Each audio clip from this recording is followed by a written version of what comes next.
पता चला कि अग्रवाल परिवार के लिए कानून से खिलवाड़ करना कोई नई बात नहीं। दरअसल नाबालिग आरोपी के पिता विशाल अग्रवाल पुणे के जाने माने रियल एस्टेट कारोबारी हैं, जबकि विशाल के पिता सुरेंद्र कुमार अग्रवाल यानी नाबालिग आरोपी के दादा भी उतने ही रईस। आरोप है कि नाबालिग आरोपी के दादा सुरेंद्र कुमार अग्रवाल का अंडरवर्ल्ड डॉन छोटा राजन से कनेक्शन था। सुरेंद्र कुमार अग्रवाल का अपने भाई आर.के. अग्रवाल से संपत्ति को लेकर विवाद था। आरोप है कि इस मामले में सुरेंद्र अग्रवाल ने अंडरवर्ल्ड डॉन छोटा राजन की मदद ली थी। आरोप ये भी है कि उन्होंने छोटा राजन के गुर्गे विजय पुरुषोत्तम साल्वी से बैंकॉक में जाकर मुलाकात की थी। आरोप है कि सुरेंद्र ने सुपारी देकर कुछ गुर्गों को भेजा, जिन्होंने आर.के. अग्रवाल के दोस्त अजय भोसले पर गोली चलाई। इस मामले में हत्या की कोशिश की एफआईआर दर्ज हुई थी। पहले पुलिस ने जांच की, फिर बाद में ये केस सीबीआई को सौंप दिया गया। 2009 में इलेक्शन के टाइम पे मैं चुनाव में खड़ा था, वही टाइम पे मेरे पे फायरिंग हो गया था। और ये जो अग्रवाल फैमिली है, जो सुरेंद्र कुमार अग्रवाल, इनका पूरा क्रिमिनल माइंड आदमी है। इस मामले में आपराधिक साजिश, हत्या के प्रयास समेत दूसरी गंभीर धाराओं में केस दर्ज किया गया था। शस्त्र अधिनियम की कुछ धाराएं भी लगाई गई थीं, लेकिन हुआ कुछ भी नहीं। फिलहाल इस मामले में नाबालिग आरोपी के दादा सुनील अग्रवाल जमानत पर हैं और 6 मई को ट्रायल में शामिल हुए थे। पुणे पोर्श एक्सीडेंट मामले में जिस तरह नाबालिग आरोपी को आसानी से बेल मिल गई, तो एक रिपोर्ट के मुताबिक ठीक उसी तरह छोटा राजन गैंग से जुड़े केस में नाबालिग आरोपी के दादा सुनील अग्रवाल भी चार्जशीट दाखिल होने तक गिरफ्तारी से बच गए थे। एक रिपोर्ट के मुताबिक सुनील कुमार अग्रवाल के अंडरवर्ल्ड कनेक्शन और आपराधिक साजिश रचने के केस में पुणे पुलिस ने जानबूझकर लापरवाही बरती।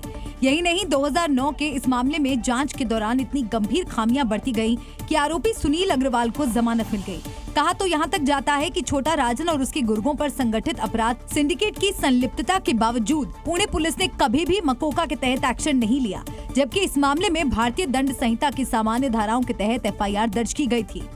पूरी फैमिली वैसे, तुम उनका पूरा बैकग्राउंड, कमिश्नर ऑफिस, वो जो एरिया में रहते उधर के पुलिस स्टेशन में देखो, हर के ऊपर गुने दाखिल है। उधर इनके ऊपर 307 जैसे गंभीर गुने भी दाखिल है इनके ऊपर। ये डरते नहीं, इनको मालूम है आपने को कुछ लकब देखने नहीं लगेगा, न पुलिस मारेगा। हालांकि नाबालिग आरोपी के दादा सुनील अग्रवाल और अंडरवर्ल्ड डॉन छोटा राजन से जुड़े इस केस की मुंबई के एक विशेष ट्रायल कोर्ट में अब भी सुनवाई हो रही है। इस मामले में कुछ लोगों की गवाही भी चल रही है।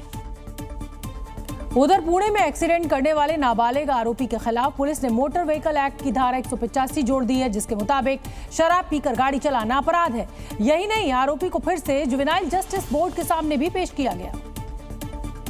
हालांकि अभी तक नाबालिग आरोपी की ब्लड रिपोर्ट नहीं आई है, लेकिन पुलिस ने ये धारा जोड़कर मान लिया है कि नाबालिग आरोपी ने गाड़ी चलाते वक्त शराब पी रखी थी।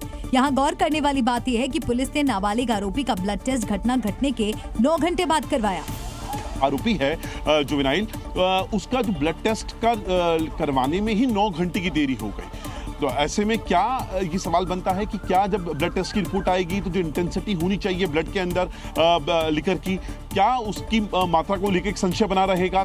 ब्लड टेस्ट से शराब पीने के 12 घंटे बाद तक खून में अल्कोहल का पता लगाया जा सकता है, लेकिन ये भी अल्कोहल लेने की मात्रा पर निर्भर करता है। अगर खून में अल्कोहल की मात्रा 0.08 है तो उसे पचाने में सिर्फ 5.5 घंटे लगते हैं।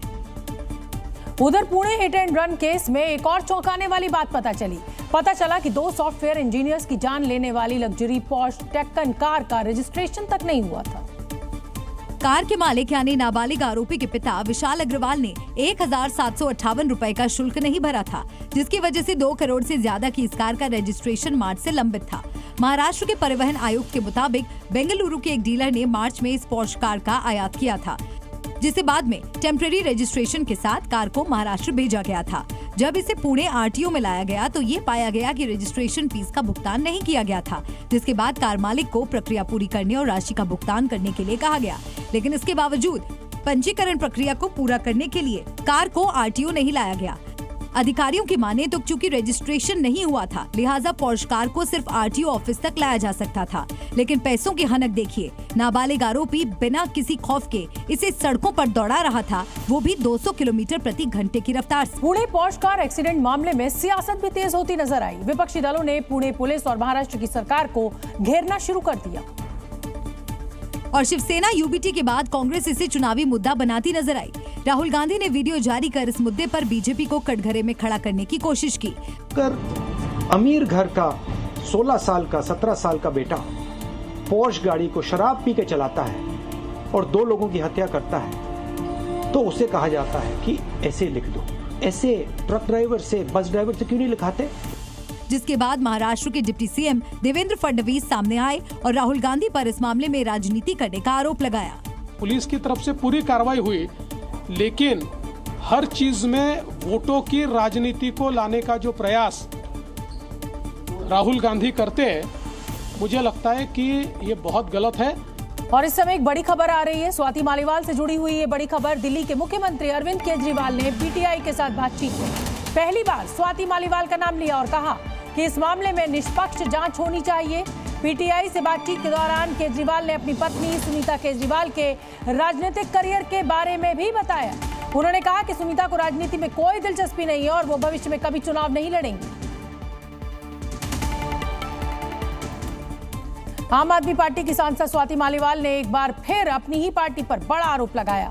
स्वाति मालीवाल ने दावा किया कि पार्टी के नेताओं पर उन्हें बदनाम करने के लिए दबाव बनाया जा रहा है, जिसकी जानकारी उन्होंने सोशल मीडिया पर एक पोस्ट शेयर कर दी। स्वाति मालीवाल ने अपने पोस्ट में लिखा कि पार्टी के एक बड़े नेता ने फोन कर बताया कि कैसे उन लोगों पर दबाव बनाया जा रहा है। नेताओं पर मेरे खिलाफ गंदी बातें बोलने और पर्सनल फोटो लीक करने का दबाव है। सपोर्ट करने पर नेताओं को पार्टी से निकालने की धमकी भी दी जा रही है। कुछ लोगों को फर्जी स्टिंग ऑपरेशन बनाकर लाने को कहा गया है। दिल्ली की महिला मंत्री पार्टी की पुरानी महिला साथी का चरित्र हरण करने में जुटी हैं। मैं पूरी तरह अकेली हूं, पर हार नहीं मानूंगी। इस बीच स्वाति मालीवाल से बदसलूकी मामले के आरोपी विभव को लेकर पुलिस मुंबई से दिल्ली लौट आई। विभव को फोन का डेटा रिकवर करने के लिए मुंबई ले जाया गया था। मिशन पूर्वांचल के तहत बस्ती पहुंचे प्रधानमंत्री नरेंद्र मोदी ने राहुल गांधी और अखिलेश यादव पर आज जमकर हमला बोला। साथ ही राम मंदिर के मुद्दे पर इंडिया गठबंधन को घेरा। प्रधानमंत्री ने कहा कि राहुल और अखिलेश दिन में सपना देख रहे हैं। शहजादे अब मिलकर अफवाह उड़ा रहे हैं। ये कहते हैं यूपी की 79 सीट जीत जाएंगे। मैं पहले सुना करता था कि लोग दिन में सपने देखते हैं। मुझे अब पता चला दिन में सपना देखने का मतलब क्या होता है। प्रधानमंत्री ने अयोध्या में राम मंदिर के मुद्दे पर विपक्षी गठबंधन पर बड़ा प्रहार किया। ये राम मंदिर पर बाबरी ताला लगाने का सपना देख रहे हैं। ये रामलला को फिर से टेंट में भेजना चाहते हैं। उत्तर प्रदेश में लोकसभा की 80 सीटें हैं, जिसके लिए बीजेपी और विपक्षी दल पूरा दम लगा रहे हैं। बिहार लोकसभा चुनाव के दौरान कुछ सीटें ऐसी हैं जिस पर सभी की नजर है और इसमें सीवान लोकसभा सीट भी है, जहां शहाबुद्दीन की पत्नी हिना शहाब निर्दलीय चुनाव लड़ रही हैं। और उनके प्रचार में अलग तरह की सोशल इंजीनियरिंग नजर आ रही है। हिना के समर्थकों की भीड़ में लोग भगवा और पीला गमछा पहनकर प्रचार कर रहे हैं। साथ ही शहाबुद्दीन की पत्नी हिना शहाब बुर्के में वोट मांग रही हैं, जबकि इलाके की हिंदू महिलाएं भगवा कपड़े में उनके समर्थन में साथ चल रही हैं। हिना शहाब का कहना है कि लोग धर्म से ऊपर उठकर उन्हें समर्थन कर रहे हैं। सिवान जिला जो है ना, E to Z सारे समाज के लोग सारे धर्म से ऊपर उठकर सिवान को विकास की ओर शिक्षित और विकसित बनाने के लिए सभी लोग आगे आ रहे हैं। हिना शहाब पहले 3 बार आरजेडी के टिकट पर लड़ी, लेकिन हर बार हार का सामना करना पड़ा। इस बार लालू यादव के ऑफर को ठुकराकर हिना शहाब निर्दलीय मैदान में है। बिहार के छपरा में कल हुए गोलीकांड का मामला अब तूल पकड़ता जा रहा है। इस मामले में आरजेडी नेता रोहिणी आचार्य ने खुलकर बीजेपी के खिलाफ मोर्चा खोल दिया है और उन्होंने बीजेपी के 62 कार्यकर्ताओं के खिलाफ FIR दर्ज कराई है।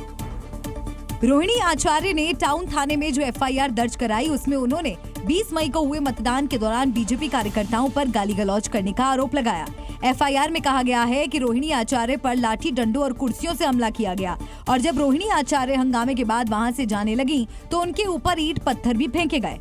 अपनी FIR में रोहिणी आचार्य ने 12 नामजद और 50 अज्ञात लोगों को आरोपी बनाया, जिसके बाद पुलिस ने जांच शुरू कर दी। दरअसल 20 मई को मतदान के दौरान जब रोहिणी आचार्य एक मतदान केंद्र पर पहुंची थी तो उनकी बीजेपी प्रत्याशी राजीव प्रताप रूडी के समर्थकों से तीखी बहस हो गई थी, जिसके बाद वहां हल्की झड़प भी हुई थी। लेकिन मतदान के दिन हुई हिंसा मंगलवार को और बढ़ गई। दोनों पार्टियों के समर्थक आपस में भिड़ गए। इस दौरान गोलियां भी चली, जिसमें एक शख्स की जान चली गई। और तभी से वहां तनाव बना हुआ है। गोलीकांड के बाद कार्रवाई करते हुए पुलिस ने 2 लोगों को गिरफ्तार कर लिया है। वहीं हिंसा के बाद से भिखारी ठाकुर चौक छावनी में तब्दील है। और यहाँ हालात तनावपूर्ण देखते हुए भारी संख्या में पुलिस फोर्स को तैनात किया गया है। हत्या के बाद कार्रवाई करते हुए पुलिस ने एक राइफल, एक पिस्टल, 36 गोलियां बरामद की हैं। वहीं लापरवाही बरतने के आरोप में एसएचओ को लाइन हाजिर कर दिया गया है। इस मामले में मृतक चंदन राय के पिता योगेंद्र राय ने भी एक शिकायत दर्ज कराई है। फिलहाल हालात कल की तुलना में बेहतर है, लेकिन तनाव बना हुआ है। हम लोगों ने सबसे पहले तो जो एरिया डोमिनेशन का काम किया है कि ये वायलेंस जो है वो और बढ़े नहीं, तो उसके लिए सबसे पहले हम लोगों ने एरिया डोमिनेशन किया है। साथ ही साथ जो दोनों जो ग्रुप हैं, उन ग्रुप के जो लोग हैं उनसे हम लोगों ने वार्ता रखी है कायम। गोलीकांड के बाद से सियासत भी जारी है। बीजेपी और आरजेडी दोनों पार्टियां गोलीकांड के लिए एक दूसरे को जिम्मेदार ठहरा रही हैं। एकदम दोषी को एकदम पकड़ना चाहिए, जो कुख्यात अपराधी है, जो गोली चलाया कुख्यात अपराधी, उसको पकड़ के डालना चाहिए अंदर। अभी भी सुनने में 2-3 लोग जो है बाहर भागे हुए हैं। और सरकार प्रशासन से यही अपील है कि जल्द से जल्द पकड़े उन लोगों को। बूथ पर तो जो प्रथम दृष्टिया कार्रवाई होनी चाहिए उसकी पूरी जांच होगी। और बूथ पर गया कौन था पूरा देश जानता है, गुंडागर्दी करने गया कौन था पूरा देश जानता है। अब इसकी पूरी जांच होगी। वहीं बीजेपी की तरफ से भी रोहिणी आचार्य के खिलाफ पुलिस में शिकायत दी गई है। बिहार के दरभंगा में फर्जी वोटिंग करने वाले 4 आरोपियों को थाने से जबरन छुड़ाने के मामले में पुलिस सख्त हो गई है।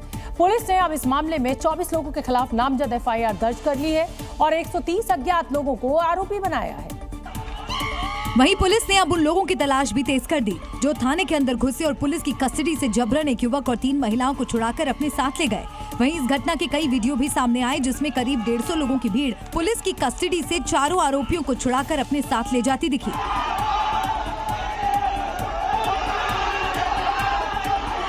दरअसल जिन 4 लोगों को भीड़ ने थाने में जबरन घुसकर पुलिस से छुड़ा लिया, वो चारों आरोपी 20 मई को मधुबनी लोकसभा क्षेत्र के मतदान केंद्र देवड़ा बंधौली से फर्जी वोटिंग कर रहे थे और मौके पर मौजूद पुलिस अधिकारी को जब उन पर शक हुआ तो पुलिस ने जांच के बाद एक युवक और 3 मुस्लिम महिलाओं को फर्जी वोटिंग के आरोप में गिरफ्तार कर लिया था।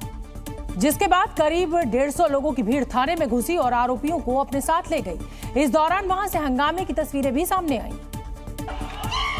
जिसमें दिखा कि चारों आरोपियों को पुलिस से छुड़ाने के बाद लोग थाने के बाहर ही जश्न मनाते दिखे। कानून व्यवस्था की धज्जियां उड़ाने के बाद कुछ लोगों ने तो इसके अलग अलग वीडियो सोशल मीडिया पर शेयर कर दिए और उर्दू में अलग अलग कैप्शन देकर पुलिस के इकबाल को खुलेआम चुनौती दी। ये वीडियो सामने आने के बाद पुलिस पर भी सवाल उठाए जा रहे हैं। लोग सवाल पूछ रहे हैं कि थाने से फर्जी वोटिंग करने वालों को भीड़ छुड़ा ले गई तो पुलिस क्या कर रही थी? पुलिस ने भीड़ पर लाठीचार्ज क्यों नहीं किया? लोग सभी आरोपियों को छुड़ा ले गए और पुलिस केवल मुंह ताकती क्यों रही? हालांकि देर सवेर ही सही पुलिस इस मामले में अब सख्ती बरतती दिख रही है। तो बाद में जो सीसीटीवी हमारा अखाड़ा में है उसका चेक करके आइडेंटिफाइड करके टोटल 24 लोगों को आइडेंटिफाइड किया अभी तक और नामजद एफआईआर किया गया। बट हमने 130 अज्ञात के ऊपर एफआईआर किया। पुलिस ने आरोपियों को पकड़ने के लिए छापेमारी शुरू कर दी है और पुलिस अब ये पता लगाने में जुटी है कि बुर्का पहनकर फर्जी वोटिंग करने वाले चारों आरोपी किस पार्टी से जुड़े हैं। ये भी पता लगाने की कोशिश चल रही है कि और कौन कौन लोग मतदान को प्रभावित करने वाली साजिश का हिस्सा थे। इसी बीच जो खबर निकलकर सामने आ रही है उसके मुताबिक फर्जी मतदान करने वाले चारों आरोपी आरजेडी प्रत्याशी अली अशरफ फातिमी के समर्थक बताए जा रहे हैं। दावा किया जा रहा है कि जिन लोगों ने थाने में घुसकर आरोपियों को पुलिस की कस्टडी से छुड़ाया वो सभी मुस्लिम समुदाय से आते हैं। वहीं खबर ये भी है कि रात को जब भीड़ थाने में घुसी तो उसमें कई आरजेडी नेता भी शामिल थे। दरअसल मधुबनी लोकसभा सीट पर बीजेपी के अशोक यादव की टक्कर आरजेडी प्रत्याशी अली अशरफ से है और फर्जी वोटिंग कराने का आरोप आरजेडी नेता पर लगाया जा रहा है। हालांकि आरोपियों की सही पहचान करने में पुलिस जुटी है। पुलिस जल्द ही इस मामले में कई लोगों की गिरफ्तारी कर सकती है। पश्चिम बंगाल की सत्तारूढ़ तृणमूल कांग्रेस को कलकत्ता हाईकोर्ट से आज एक बड़ा झटका लगा। कलकत्ता हाईकोर्ट ने तृणमूल सरकार द्वारा 2010 के बाद जारी राज्य के सभी ओबीसी प्रमाण पत्र रद्द कर दिए। हाईकोर्ट के इस आदेश की वजह से करीब 5 लाख ओबीसी प्रमाण पत्र रद्द कर दिए गए। वहीं कलकत्ता हाईकोर्ट की ओर से फैसला सुनाए जाने के बाद रद्द किए गए प्रमाण पत्र का इस्तेमाल किसी भी रोजगार प्रक्रिया में नहीं किया जा सकेगा। कलकत्ता हाईकोर्ट का कहना है कि 2010 के बाद जितने भी ओबीसी सर्टिफिकेट्स बनाए गए वो कानून के मुताबिक ठीक से नहीं बनाए गए। हालांकि हाईकोर्ट ने साल 2010 से पहले घोषित ओबीसी वर्ग के लोगों के प्रमाण पत्रों को वैध बताया। यही नहीं, कोर्ट ने कहा कि 2010 के बाद जिन लोगों को ओबीसी आरक्षण के कारण नौकरी मिली है या भर्ती की प्रक्रिया चल रही है, उनकी नौकरी जारी रहेगी। गौरतलब है कि ममता बनर्जी की पार्टी तृणमूल कांग्रेस 2011 से राज्य में सत्ता में आई है, लिहाजा अदालत का आदेश केवल टीएमसी के समय में जारी ओबीसी प्रमाण पत्र पर प्रभावी होगा। कोर्टेर सबाई खराब नय, आमी कोर्टके सम्मान करी, किन्तु जे व्यक्ति এই রায় দিয়েছে যে ওবিসি রিজার্ভেশন থেকে মুসলিমদের বাদ দিতে হবে, আমি তাদের রায় মানি না, আমি মানব না। ওবিসি রিজার্ভেশন চলবে, এর জন্য উচ্চতর কোর্টে যেতে হলে যাব। कलकत्ता हाईकोर्ट के फैसले को लेकर पीएम मोदी ने ममता बनर्जी पर आज हमला बोला। दिल्ली की रैली में पीएम मोदी ने कहा कि विपक्षी गठबंधन को हाईकोर्ट ने तमाचा मारा है।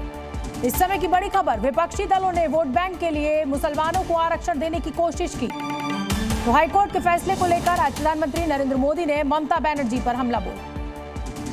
पश्चिम बंगाल की सरकार ने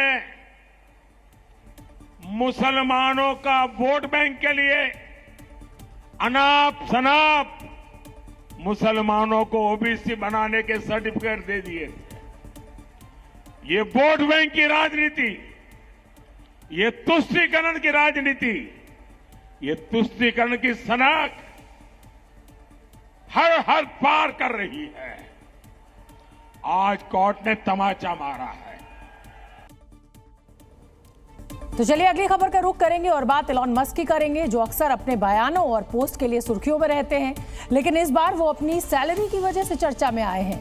क्या आप जानते हैं एलॉन मस्क की सैलरी कितनी है, यानी तनख्वाह कितनी है? नहीं जानते? तो अब मैं आपको बताती हूँ। टेस्ला के सीईओ एलॉन मस्क को सालाना जो पे पैकेज है उनका वो $56 बिलियन यानी 4.5 लाख करोड़ रुपए देने का प्रस्ताव है। हालांकि उनके इस मोटे पे पैकेज पर टेस्ला के तमाम शेयर होल्डर्स लंबे समय से सवाल खड़े कर रहे हैं और अब उन शेयर होल्डर्स ने टेस्ला के सभी निवेशकों को एक चिट्ठी भेजकर अपील की है कि वो मस्क को इस भारी भरकम पे पैकेज के खिलाफ वोट करें। शेयर होल्डर्स की दलील है कि टेस्ला का मुनाफा घटा है और लोगों को नौकरी से निकाला जा रहा है। वहीं टेस्ला ने एक वीडियो जारी कर कंपनी का हेडक्वार्टर टेक्सास शिफ्ट करने के और मस्क के पे पैकेज को मंजूरी देने की अपील की है। एलॉन मस्क के पैकेज पर विवाद इसलिए भी हो रहा है क्योंकि $56 बिलियन की रकम बहुत बड़ी होती है। वर्ल्ड बैंक के 2022 के आंकड़ों की अगर हम बात करें तो दुनिया के 24 देश ऐसे हैं जिनकी जीडीपी $56 बिलियन से कम है। इन देशों में Belize, Curacao, Seychelles, Saint Lucia और एंटिगा एंड बारब्यूडा जैसे देश शामिल हैं। अगर दुनिया की दूसरी कंपनियों की सीईओ की सैलरी की बात करें तो भी मस्क का पैकेज सबसे ज्यादा है। गूगल की पेरेंट कंपनी अल्फाबेट के सीईओ सुंदर पिचाई की सैलरी $226 मिलियन है। लाइव नेशन एंटरटेनमेंट कंपनी के सीईओ माइकल रैपिनो की सैलरी $139 मिलियन है।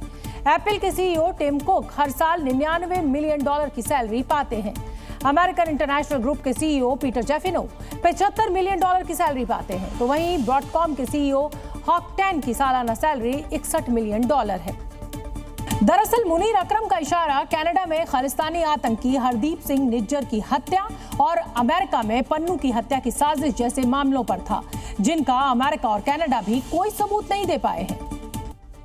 तो वहीं पाकिस्तान ने भी संयुक्त राष्ट्र में प्रधानमंत्री मोदी के भाषणों, अमेरिकी और ब्रिटिश अखबारों की खबर को कोट करते हुए भारत पर पाकिस्तान में टारगेट किलिंग के आरोप लगा दिए। लेकिन इन आरोपों का भारत ने उसी अंदाज में जवाब दिया जिस अंदाज में देना चाहिए था। लेकिन भारत हमें डराने वालों को कभी भी बख्शेगा नहीं, ये भी साफ है। और इसलिए भारत आज घर में घुसकर मारता है। न सिर्फ प्रधानमंत्री मोदी ने बल्कि अमित शाह ने भी एक बार फिर साफ कर दिया कि भारत में आतंकी साजिशें रचने वालों की अब खैर नहीं। मोदी जी की सरकार में उरी और पुलवामा पर हमला हुआ, 10 ही दिन में सर्जिकल स्ट्राइक और एयर स्ट्राइक कर नरेंद्र मोदी जी ने पाकिस्तान के घर में घुसकर आतंकवादियों का सफाया। बड़ी खबर आपको बता दें, गुजरात से ये बड़ी खबर। गुजरात के सूरत में एसओजी ने नकली नोट छापने वाली फैक्ट्री का खुलासा किया है। इस फैक्ट्री में 500 और 200 रुपए के नकली नोट बनाए जा रहे थे। फैक्ट्री में छापेमारी के दौरान 9 लाख रुपए के नकली नोट, प्रिंटर और लैपटॉप भी बरामद हुआ है। वहीं इस मामले में 3 लोगों को गिरफ्तार भी किया गया है। बताया जा रहा है कि पकड़े गए आरोपियों ने सोशल मीडिया पर वीडियो देखकर नकली नोट बनाना सीखा था, जिसके लिए उन्होंने कलर प्रिंटर, असली नोट जैसा दिखने वाला कागज और हरे रंग का ग्लिटर पेन भी खरीदा था। फिलहाल पुलिस गिरफ्तार लोगों से पूछताछ कर रही है। लंदन से सिंगापुर जा रहे सिंगापुर एयरलाइंस के यात्रियों की जान तब आफत में पड़ गई जब उनका प्लेन एयर टर्बुलेंस में फंस गया और एक झटके में 6000 फीट नीचे आ गया, जिसके बाद प्लेन के अंदर मानो भूचाल सा आ गया। प्लेन में बैठे यात्री उड़कर छत से टकरा गए, ऑक्सीजन मास्क लटक कर आपस में उलझ गए। ऊपर के बॉक्स में रखे सामान यात्रियों पर गिरने लगे। बोइंग 377 प्लेन की तमाम सीटें उखड़ गईं। प्लेन में रखा खाने का सामान बिखर गया। ये सब कुछ सेकंड्स के भीतर इतनी तेजी से हुआ कि किसी को संभलने का मौका तक नहीं मिल पाया। सिंगापुर एयरलाइंस का ये प्लेन लंदन से सिंगापुर जा रहा था। उड़ान भरने के 10 घंटे बाद जब प्लेन म्यांमार के एयर स्पेस से गुजर रहा था, तब 37,000 फीट ऊंचाई पर एयर टर्बुलेंस में फंस गया।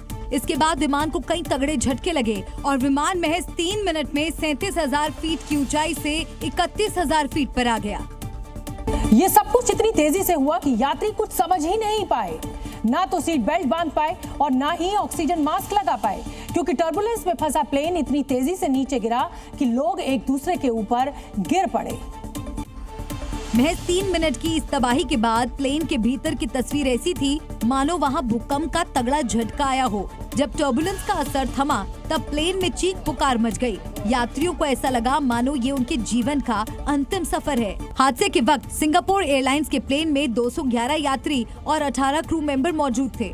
इस हादसे में 73 साल के एक यात्री की हार्ट अटैक से मौत हो गई, जबकि कई बुरी तरह घायल हो गए। प्लेन के अंदर के हालात को देखते हुए पायलट ने समझदारी दिखाई और थाईलैंड के बैंकॉक एयरपोर्ट पर इमरजेंसी लैंडिंग की इजाजत मांगी। बैंकॉक में प्लेन के लैंड करते ही यात्रियों को एम्बुलेंस के जरिए अस्पताल पहुंचाया गया। हजारों फीट ऊंचाई पर उड़ने वाला प्लेन एयर टर्बुलेंस के चलते हवा में हिचकोले खाने लगता है, लेकिन अब सवाल ये उठता है कि एयर टर्बुलेंस होता क्या है। दरअसल प्लेन को आसमान में उड़ने के लिए हवा के बहाव की जरूरत होती है। प्लेन की विंग्स के नीचे और ऊपर हवा का एक जैसा बहाव होने की वजह से वो सही से उड़ता रहता है, लेकिन जैसे ही हवा का बहाव ऊपर नीचे होता है, वैसे ही प्लेन में हलचल होने लगती है, जिसे एयर टर्बुलेंस कहा जाता है। कई बार तेज टर्बुलेंस के चलते प्लेन हिचकोले खाने लगता है और कई फीट नीचे आ जाता है। कई बार मौसम खराब होने या घने बादलों की वजह से भी टर्बुलेंस आ जाता है, क्योंकि तेज हवाएं जब प्लेन से टकराती हैं, वो हवा में डोलने लगता है। एयर टर्बुलेंस गंभीर होने पर कई बार प्लेन अपने नियमित रूट से हट भी जाता है। करीब 9 दिनों से लापता बांग्लादेश के सांसद अनवारुल अजीम अनार की मौत की खबर आई है, जिसके बाद कोलकाता के न्यू टाउन इलाके के एक फ्लैट में पुलिस की हलचल बढ़ गई है। पुलिस बांग्लादेशी सांसद अनवारुल अजीम अनार की हत्या की आशंका जता रही है और सूत्रों के मुताबिक उनकी लाश टुकड़ों में बरामद की गई। मर्डर करने के बाद शायद उनको ट्रॉली में काट के पीसेस में उनकी बॉडी को यहाँ से कहीं पे और लेके जाया गया। अगर यहीं पर वो मर्डर केस को अंजाम दिया गया तो कोई ना कोई यहाँ पर एविडेंस रह जाएगा। दरअसल आवामी लीग सांसद अनवारुल अजीम 12 मई को बांग्लादेश से कोलकाता इलाज के लिए आए थे और अपने दोस्त गोपाल विश्वास के घर पर ठहरे थे, लेकिन कथित तौर पर 2 दिन बाद लापता हो गए। अजीम ने व्हाट्सएप मैसेज करके दिल्ली जाने की बात कही थी।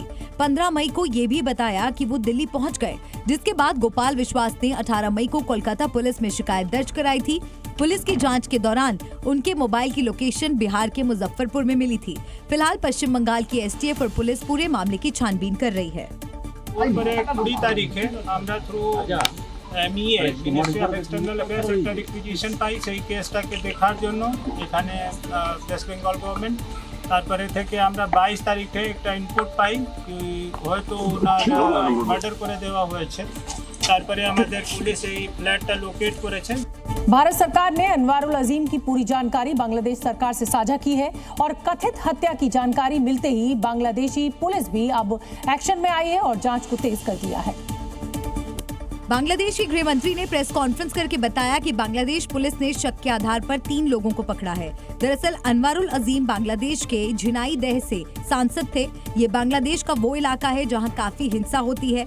बांग्लादेश सरकार को शक है कि इस वारदात के पीछे हिंसा भी वजह हो सकती है और कोलकाता में एक घर में एक प्लान के तहत हत्या की आशंका जताई। फिलहाल हत्या का मकसद जानने के लिए बांग्लादेश सरकार को भारत की पुलिस भी मदद कर रही है। আমরা ইতিমধ্যেই তাদের যে তথ্য ভারতীয় পুলিশ আমাদেরকে দিয়েছিলেন সেই তথ্য অনুযায়ী আমাদের পুলিশ বাংলাদেশের পুলিশ এদের তথ্য অনুযায়ী তাদেরকে যারা খুন করেছেন কিংবা খুনের সঙ্গে সম্পৃক্ত ছিলেন। वहीं भारत में बांग्लादेश के दूतावास ने भी इस मामले में अपनी प्रतिक्रिया दी। So many reasons behind it might be, but we don't have any clear information. So far I know he was very frequent traveler at Kolkata. इधर बांग्लादेश पुलिस ने भी इस बात की ओर इशारा किया है कि सांसद अनवारुल अजीम की हत्या के पीछे बांग्लादेश के ही कुछ अपराधी शामिल हैं। আমরা মনে করি যে একজন বাংলাদেশি পার্লামেন্ট মেম্বারকে যেভাবে বাংলাদেশের কিছু অপরাধীরা যেভাবে নৃশংস হত্যা করেছে আমরা কয়েকজনকে আইনের আওতায় নিয়ে আসছি। বাকি যারা রয়েছে প্রত্যেককে আমরা আইনের আওতায় নিয়ে আসবো এবং বিচারের মুখোমুখি আমরা দাঁড় করাবো। अमेरिका जाकर पढ़ने वाले भारतीय छात्रों की तादाद बीते कुछ वर्षों में तेजी से बढ़ी है। इंटरनेशनल एजुकेशन एक्सचेंज की ताजा रिपोर्ट के मुताबिक अमेरिका में साल 2024-25 में 5,20,000 भारतीय छात्रों का दाखिला होने जा रहा है, जो कि साल 2023-24 की तुलना में 1,80,000 यानी 53% ज्यादा है। 2023-24 में 3,40,000 भारतीय छात्र अमेरिका पढ़ने गए थे। रिपोर्ट में उम्मीद जताई गई है कि साल 2030 तक अमेरिका में पढ़ने वाले भारतीय छात्रों की संख्या 10 लाख तक पहुंच सकती है। रिपोर्ट में यह भी बताया गया है कि अमेरिकी विश्वविद्यालयों के लिए भारतीय छात्र आमदनी का एक बड़ा जरिया है और अमेरिकी विश्वविद्यालयों को मिलने वाली फीस का 20% हिस्सा भारतीय छात्र देते हैं। रिपोर्ट के मुताबिक अमेरिका में बीते कुछ सालों से अमेरिकी छात्रों के एनरोलमेंट में भी कमी आई है। रिपोर्ट के मुताबिक पिछले 10 सालों में अमेरिकी छात्रों के दाखिले में 16% की कमी है।